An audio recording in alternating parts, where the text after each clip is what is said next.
All praise, Lord. Now it's most certainly due to the Most High, the God of the patriarchs, Abraham, Isaac, and Jacob. I want to say peace to you in the name of his son. I count it always a blessing each and every single time that I can come before you, bring you the message that is contained in this word, and never do I count it as a light thing to do so. Thankful for things that the Lord has shown me through his word, and this word that is a living word that he's given has allowed me to view things as they should be, because I view it through the lens of the text. So I view life in that way, and I try to apply it in every facet. So I'm thankful. I'm thankful to the Most High for that. The title of today's message is "The Sunset of America." The Sunset of America.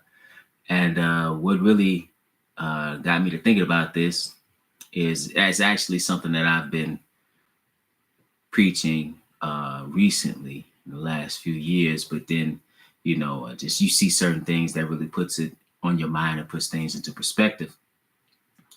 And, I saw the film, the Civil War. I was waiting to finally see that film. Conceptually, I appreciated the fact that it wasn't as woke as so many other films are today, trying to make political messages, but rather looking at things from the perspective of a true journalist, because even today the journalists are propagandists. And so the film took an approach to looking at the events that were taking place from the perspective of one who was reporting and allowing others to make their own decisions. And that's, my background is in journalism initially. So I could appreciate that. And I was interested in the film because I see the handwriting on the wall, so to speak. And I know that it is only a matter of time that for this country that is really a child, is pretty young and relatively speaking in regard to the age of nationhood. It's relatively young. And it has come to like lightning speed, even almost comparable to how Alexander the Great was able to come to power. This nation has come to power. And what's going to happen is that the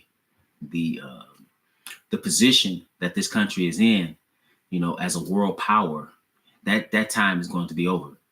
There's some other things that made me contemplate this as well. And most recently is also just looking around at different resignations of people in powerful positions. We look at the IMF, the World Economic Forum, and Chase Bank. I look at that. I also look at the fiscal situation that the country is in. I see the incompetent leadership. I see the emasculation of men. I see a number of things that are taking place that seem like a perfect storm. I look at the fact that this country, you go from one state to the next, and it's like going from one country to the next. There's so much discord, so much political upheaval. You're starting to see things on a political level and the attacking of political opponents that you would only see in banana republics. You would see this type of thing that's going on, quite frankly, with the former president. That's the type of thing that goes on in a country that is unstable. The only other step is the elimination of a political rival's life. That's the thing that you're seeing right now. You're also seeing politicians bought and paid for, not just in a usual way, from PACs and just under the table, but I'm talking about other governments doing this. You're also seeing the dissolving of a border. You don't have a country, you don't have a nation unless you have a border. It's like in the old times, in the old ancient days when they had city walls. You had walls to protect you from those that are coming from the outside that were trying to invade. Well, there's an invasion of millions and millions of people that have come over the border by the millions. Upwards and not that long, upwards of 10 million, or some say more. that have come across the border, and people are under the impression that, oh, well, this is just, these are people that are coming from Latin America. No, these people are coming from countries that are hostile to the United States. They are coming, and these are military aged men. This is an actual invasion, but this is a new age invasion, similar to the invasion that is taking place in Europe from people in the third world. And so you have these cells that are already in the country. Okay, so if you put all this together, the dissolving of the border and the other things that have taken place, you kind of can go on and on with this, but just consider the fact that when you look at what Texas did on the border, they had other governors sent their National Guard to support Texas against the federal government. Okay. You're looking at also states that are seeing the handwriting on the wall fiscally, and they're starting to come up with their own legal tender in gold and silver. This is something that people are not paying attention to because they have been lulled to sleep, but some serious things are going on in this country. So I believe that ultimately it will lead to the end of America as we know it, certainly as a superpower. That's already happening, where you're starting to see the two poles of power, where you see in rise in the West with the European Union, and they're going to come together and fill the vacuum that will be left by the United States. And in the East, you're seeing the rise of Russia and China, and even those nations of BRICS, or the BRIC nations, because what's propping the United States up right now is its military and the fact that it has the world reserve currency. Well, with BRICS, that's going to come to an end. Okay, that's going to come to an end. And so, unfortunately, there's so much discord, and there's the international bodies that don't want the former president to come in power. It's really going to be bad either way it goes, actually, no matter who's in power. It's going to be bad. And then when you look at morally, which I'll talk about later, what this nation has done, it's only a matter of time, because like I said earlier, when I began, that, the Bible, it's allowed, he showed me that, if I look at the world through the text of the lens of the Bible, I'm looking at it through the lens of what truth is. And so the truth is this: at a certain point, every nation comes to its own demise because of iniquity. All right, let's go to Genesis just to show you the examples of that. Let's go to Genesis, and peace to everybody that's listening. This is Genesis, the 15th chapter. And I want us to pay attention to what was shown to the patriarch Abraham. This is Genesis 15 and verse 12. Genesis 15 and verse 12 reads, "And when the sun was going down, a deep sleep fell upon Abram, and lo, an horror of great darkness fell upon him. And he said unto Abram, Know of a surety that thy seed shall be a stranger in a land that is not theirs, and shall serve them, and they shall afflict them 400 years." Now, this is showing him what's to happen to his progeny, the children of Israel, right? Then it goes on to say, "And also that nation whom they shall serve will I judge." So now they're judging them. And when you look at all that Egypt did to his people, kind of like, it's very similar to what this nation here in America has done to the so-called Negro, his people, because Israel is a black people that have been scattered into slavery all over the world. Look what has happened unto us, one program after another. 246 years of slavery, 100 years of Jim Crow, in the recent years, convict leasing, and ultimately mass incarceration. One genocidal program after another, acts of terrorism and violence, right? The genocidal program today is abortion. But now it says, "And also that nation whom they shall serve will I judge," because he brings judgment upon nations. Just like he will do it bring judgment upon an individual, he will bring judgment upon nations. That's how Israel was scattered into slavery all over the world, because that was the judgment for sin. So he allowed them to be prominent and brought them into kingdomhood, not just nationhood, but they became a kingdom. And what happened? They continued to sin, and ultimately they were dispersed, sent into exile. People should not think that that doesn't happen to nations in general, because it does. At a certain point, he brings judgment on that nation. This is verse 14. He said, and also that nation whom they shall serve will I judge, and afterward they shall come out with great substance. He spoiled the Egyptians.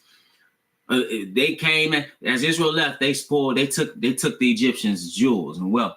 Then it says, and thou shalt go to thy fathers in peace, but thou shalt be buried in a good old age. Now he's talking about Abraham here. Then he goes on to say, but in the fourth generation they shall come hither again. Notice what he says here. For the iniquity of the Amorites is not yet full. So he said they're going to go into the promised land, but at that time, the land of Canaan, you had 7 nations that were there. Now he's telling them what's going to happen. This is down the line, hundreds of years later. He's saying, listen, their judgment, they're going to meet their demise. And what happened to those people, those nations, those 7 nations, greater and mightier than Israel in the nation or in the land of Canaan? He judged them by removing them. This is Deuteronomy, the 7th chapter. So this is many years later. Deuteronomy, the 7th chapter. And again, why are we reading this? To show you, I'm reading this to show you that how the Lord operates when it comes to nations. And so when you look at this nation, you can understand what's about to happen. Deuteronomy, the 7th chapter, verse 1, it says, when the Lord thy God shall bring thee into the land whither thou goest to possess it, and hath cast out many nations before thee. Notice the nations that he's going to say: the Hittites and the Girgashites and the Amorites and the Canaanites and the Perizzites and the Hivites and the Jebusites, 7 nations greater and mightier than thou. Why do we see Amorites again? Because these nations, again, the cup of iniquity is now. So judgment is coming upon these nations. And you know these nations were wicked, because in other places, he's telling you, when you read Torah, he's telling you, don't be like these other nations. Okay? Don't be like these other nations, because I'm gonna read this in Leviticus, the 18th chapter. He says, now you read in Leviticus 18, and you see all these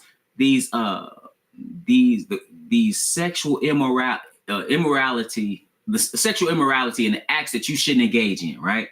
And he's saying that you shouldn't engage in this, and that's what these other nations were doing. This is Leviticus 18 and verse 24. It says, defile not ye yourselves in any of these things, for in all these the nations are defiled, which I cast out before you. See, it wasn't that he just gave them the promised land. It was fitting, because those people that were in the promised land were committing so much sin, right? That it was fit that they would be punished. All right. So when you're reading, even I'm gonna show you an example here. This is Leviticus 18, still in the same place. But if you read this in verse 20, it says, or verse 21, it says, now shalt not let any of thy seed pass through the fire to Molech, neither shalt thou profane the name of thy God. I am the Lord. Then it says, thou shalt not lie with mankind, as with womankind it is an abomination. So what is it telling you? Don't sacrifice your kids, and don't deal in homosexuality. And what is going on wholesale in this country today? Sacrificing of children, not on the altar of Molech, but I always say on the altar of convenience, because the children are being killed because it's not convenient to have a child. These children are being aborted because it's the health of the mother, or because there's been some sexual assault. No, that's not the case. That's not the case at all. That's not even 2%. So what's happening is a baby is inconvenient. Well, here they were sacrificing their firstborn children. That was going on in the land, and the Lord kicked them out. You see homosexuality wholesale. Okay, that's what's going on now. When you look, it used to be 5% of the whole population. People thought that, you think a lot of people were dealing with homosexuality, a large percentage, but it used to be only 5%. There's been so much social engineering going on that now you look at the younger generations, is upwards to, in some cases, 20%. Or look at some of these college campuses, and homosexuality and the identifying with the LGBTQ is wholesale. Okay, same thing. Right? So if the Lord is just and he would kick these people out, or he would bring judgment upon these nations for that, you don't think he'll bring judgment upon America? See, the sunset is what's about to take place. And America is risen and will fall just as fast as it rose. So he says, I'm going to pick it up in Leviticus 18. And we'll pick it up at verse 24 again. It says, defile not yourselves in any of these things, and all these the nations are defiled, which I cast out before you. And the land is defiled. Therefore I do visit notice what he says. Therefore I do visit the iniquity thereof upon it, and the land itself vomited out her inhabitants. Ye shall therefore keep my statutes and my judgments, and shall not commit any of these abominations, neither any of your own nation, nor any stranger that sojourneth among you. For all these abominations have the men of the land done, which were before you, and the land is defiled. America is defiled.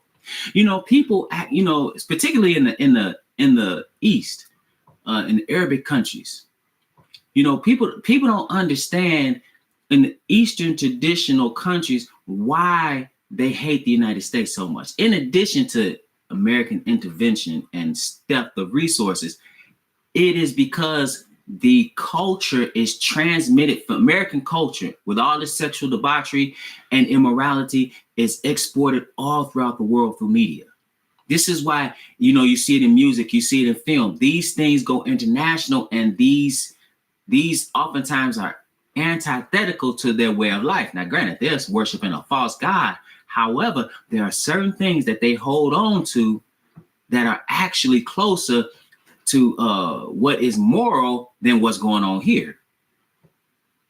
Okay, modest apparel for women, traditional approaches. Now, I'm not saying they're all keeping it. That's not what I'm saying, because you have some sexual debauchery going on everywhere.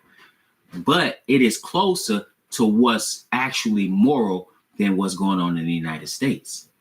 So now he goes on to say, and again, feminism, which is a direct affront to what the Lord set up. It is out of order, because the order that he set up is Father, Son, Man, Woman, and Child.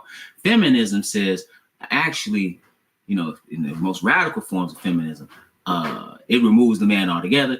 And it says that the woman, basically, it puts her in a position of veneration with extra rights. And that's what you're seeing today. So much so that when you see the order of things, it's the woman, the Most High is not in it at all. Then you might see a child, maybe, and then the man is up under that. It's like a hyena. Particularly, you see a wholesale with us as a people, because we've been doing it for a number of years. So now we put the woman at the head of our communities, and then you see the child, then you see the man at the bottom of that, which is all out of order. But then he goes on to say, for all these abominations have the men of the land done, which were before you, and the land is defiled. That the land spew not you out also when ye defile it, as it spewed out the nations that were before you.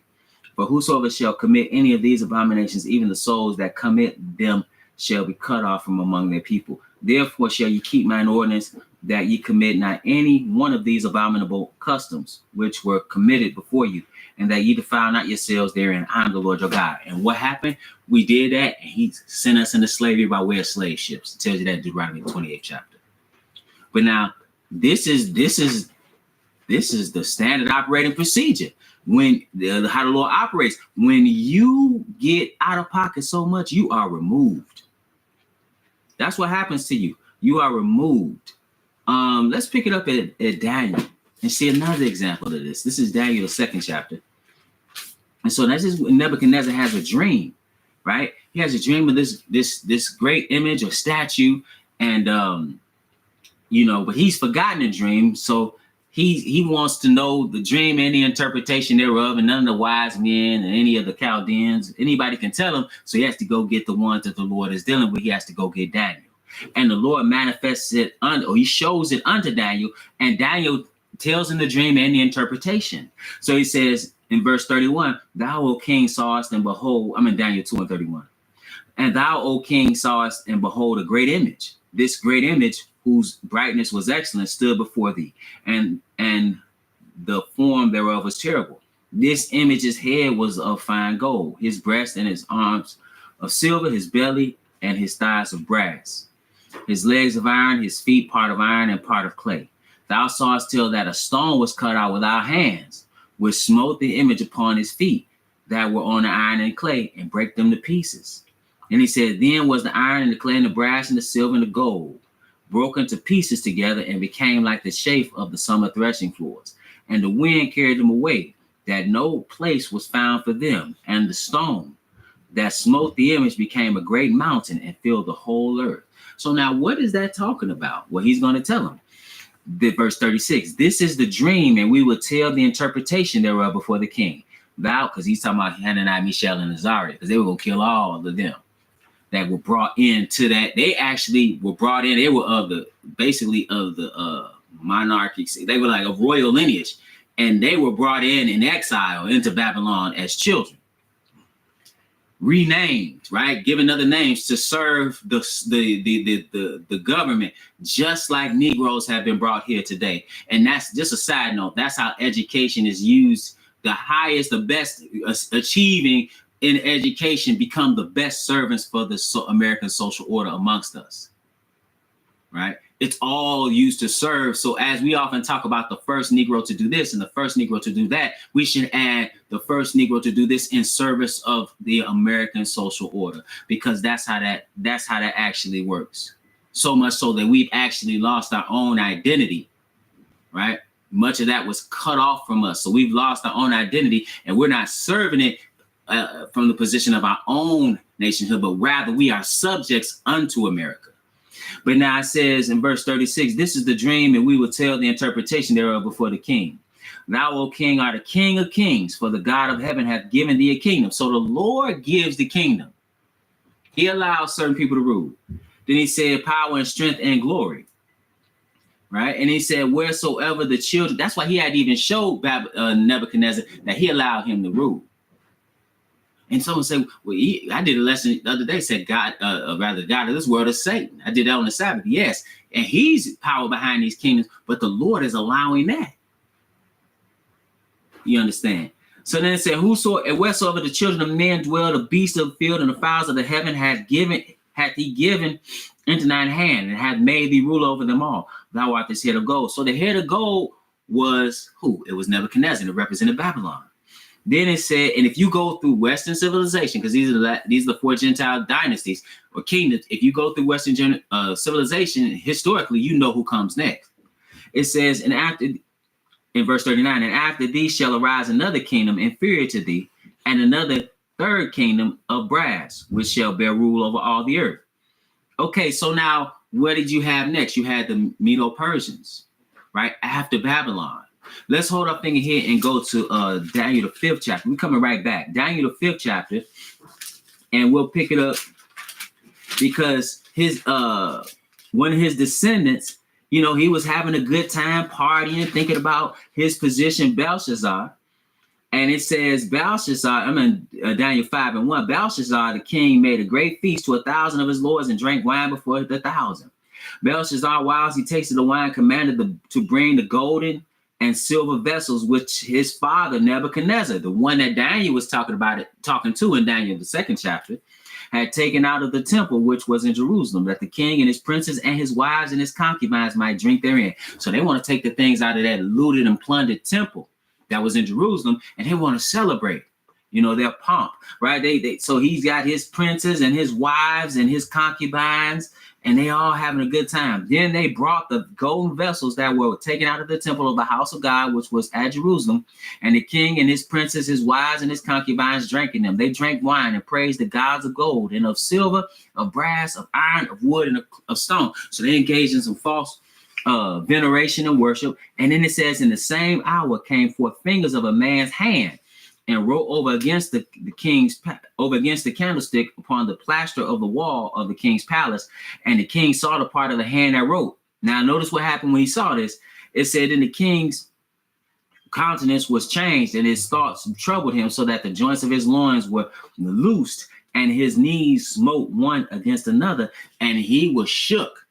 Right. And so he shook. He wants to know, and he's asking, and his queen reminded him that there's one in the kingdom that the wisdom of the gods was in. That's talking about, she was referring to Daniel. And Daniel, he offered Daniel all these things, but Daniel, it had been shown to Daniel what was going to happen. Verse 25, and this is the writing that was written mene tekel upharsin. This is the interpretation of the thing. Mene, God hath numbered thy kingdom and finished it. See, he will finish the kingdom, just like he did the Amorites. Right? He said, Tekel, thou art weighed in the balances and are found wanting. Peres, thy kingdom is divided and given to the Medes and Persians. And that's the silver that was talking about in Daniel, the 2nd chapter. So why? Because they came into power after Nebuchadnezzar. So now back in Daniel, the 2nd chapter, and verse 39 again, it said, after that shall rise another kingdom inferior to thee. That's the Medes and the Persians. And another third kingdom of brass, who came to power after that. That's when you read about in Daniel the 8th chapter, right, where he's talking about the Greeks, and he says in verse Daniel 8, when he sees the ram and the he-goat, and he says in verse 3, then I lifted up mine eyes and saw, and behold, there stood before the river a ram, which had 2 horns, and the 2 horns were high. That's the Medes and the Persians. But one was higher than the other, and the higher came up last. I saw the ram pushing westward and northward and southward, so that no beast might stand before him. Neither was there any that could deliver out of his hand, but he did according to his will and became great. Right? Now, what happened? It says, I'm going to pick it up at verse 7. And I saw him come close unto the ram, and he was moved with choler, anger against him, and smote the ram and brake his 2 horns. And there was no power in the ram to stand before him, but he cast down to the ground and stamped upon him. And there was none that could deliver the ram out of his hand. Then it said, and the goat waxed very great, and when he was strong, the great horn was broken, and for it came up 4 notable ones toward the 4 winds of heaven. Okay, so now, what is that talking about? Just so you know, verse 20, the ram which thou sawest having 2 horns are the kings of Media and Persia, and the rough goat is the king of Grecia, and the great horn that is between his eyes is the first king. So what is that talking about? That's when Alexander the Great, he overtook Darius and the Medes and the Middle Persian Empire, right? He took that. But then as soon as he came to power, what happened? He died. And then you had all of his generals. You had a number of his generals, 10 prominent ones, and 4 came up. Lysimachus, Cassander, Seleucus, and Ptolemy. They split his kingdom into 4s. That's how it's the four horns here. That's why when these same kingdoms are described as animals, you see the lion as Babylon, you see the bear as Medo-Persians, and you see the Greeks or the Grecian Empire as a 4-headed leopard. It came up very fast, right? Alexander was like a whirlwind. He came up extremely fast upon the earth, and then he died. See, sometimes you had that element with kingdoms. They'll come up very powerful. Like America after World War II, it filled the power vacuum that was left by the destruction of Germany and the destruction of the UK. And they had even still a Marshall Plan to rebuild the UK. So America was the top dog, and then you had but you always have a polar opposite. Would you have? You had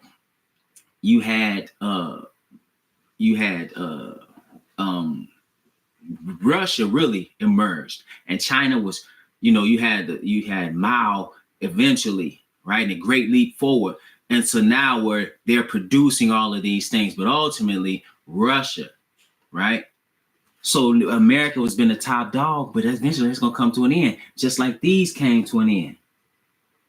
So now in Daniel, the second chapter, he says in the fourth kingdom, in verse 40, and the fourth kingdom shall be great, strong as iron. For as much as iron breaketh in pieces and subdueth all things, and as iron that breaketh all these, shall it break in pieces and bruise. So, and then it says, so that fourth kingdom we know is Rome, because Rome came up after Greece, and Rome ruled, and people said, well, it ended in 476. Well, it ended militarily and politically, but prior to that, you had all those kings and those men that rose up trying to bring it back to prominence. But what you're starting to see is the reestablishment of that today in this very hour. People don't realize what they're seeing in Rome with the European Union. They're seeing the reunification of the Roman Empire. The militaries are basically intermingled. They can intermingle the militaries as well as their economies, as well as their basic citizenship. Like you were a citizen of Rome, like Paul was a citizen of Rome. People from all over Europe, if they're in the European Union, they are citizens of the European Union. Okay, so that hasn't happened to that degree since the Roman Empire, and that's what that is. And so when you see here, when it says, and whereas thou sawest the feet and toes part of clay and part of iron, the kingdom shall be divided, but there shall be in it the strength of iron, for as much as thou sawest the iron mixed with miry clay. And as the toes of the feet were part of iron and part of clay, so this kingdom shall be partly strong and partly broken. You're gonna have some of the nations are stronger than others. Some are weaker militarily. But then he says, I'm gonna skip down.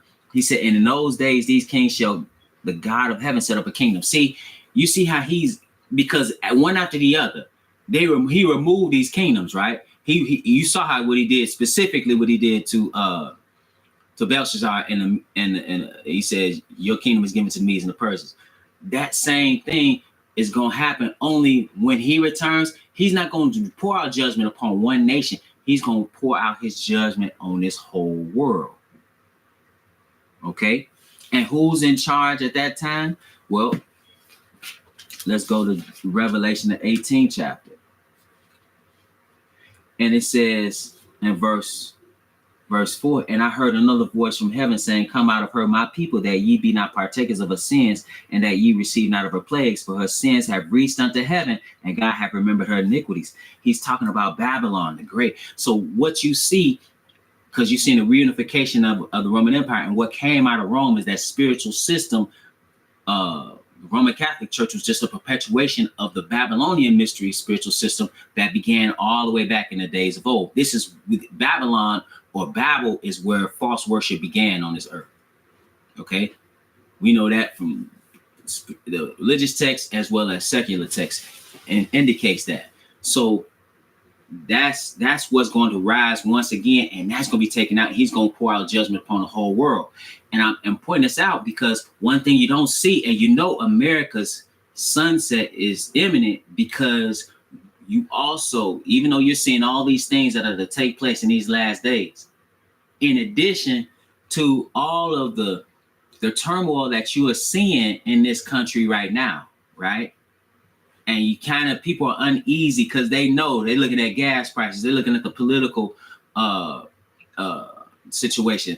They're looking at the destruction of culture in this country. Okay, they're looking at the economic situation overall. They're looking at these things, and they're seeing what's happening in other countries. And you should understand that the cup of iniquity is going to reach its brim, just like any other place. And it is no coincidence that you do not see America in biblical prophecy specifically, like you see these other nations. You don't see them specifically in when it's talking about the last days and what's going to happen during Great Tribulation. Same way you don't see other nations in that same way that were once prominent. It is foolish to think, just like how one nation, just like Greece itself was a mighty empire. Greece is not a mighty empire like that anymore. Nobody's talking about Greece. The Mongolian Empire, and that was the opposite of the Roman Empire at one time, but nobody's talking about the Mongols right now.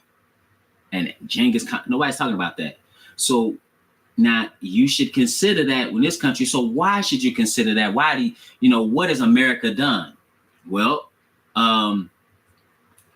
you can look at the establishment of the country. It was established, how it was established. When you look at what this country has done to the children of Israel, what it's continued to do since its inception to these people that were his chosen. You can look at that. When you look at, again, the slavery, the sheer terrorism that is taking place, mass incarceration, medical apartheid, genocide and we have, don't get me wrong, we have taken part of it, but overall this country has been instrumental, one program after another, and we have aborted, I always say this, aborted 65 million babies in this country. Okay, so not only have you done that, you've destroyed the first and most important institution amongst man, which is the institution of marriage.